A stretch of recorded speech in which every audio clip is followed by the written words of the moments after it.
విజయ brand ఫ్రాంచైజీని పొందింది మేఘనా company. ఏపీలో పాల సేకరణతో సంబంధం లేకుండానే నెయ్యి తయారీ అవుతోంది. ఇక గుజరాత్ లో విజయ నెయ్యి తయారు చేస్తున్నట్లు చెప్తున్నారు అమిత్. టీజీ విజయకు విజయ తెలంగాణగా ప్యాకెట్లపై ముద్రణ ఉంటుంది. ఇక ఏపీ విజయకు మాత్రం కేవలం విజయ అని మాత్రమే ముద్రణ ఉంటుంది. ఏపీ విజయ నెయ్యి కారణంగా తెలంగాణ విజయ బ్రాండ్ కి బ్యాండ్ పడుతోందంటున్నారు.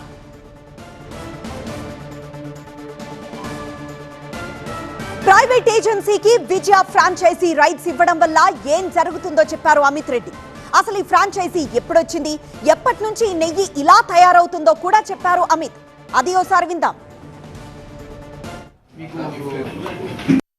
టీడీపీ ప్రభుత్వం వచ్చే కంటే ముందే జగన్మోహన్ రెడ్డి గారి ప్రభుత్వం ఉన్నప్పుడే వాళ్ళు ఏం చేసినారు, మేఘనా ఫుడ్స్ అనే ఒక కంపెనీకి ఘీ ఫ్రాంచైజీ హక్కులు కల్పించినారు. ఈ మేఘనా ఫుడ్స్ ఏం చేసిందంటే గుజరాత్కి సంబంధించినంత వరకు ఒక ప్రైవేట్ డైరీలో ఈ ఘీని ప్యాక్ చేస్తూ ఉంది.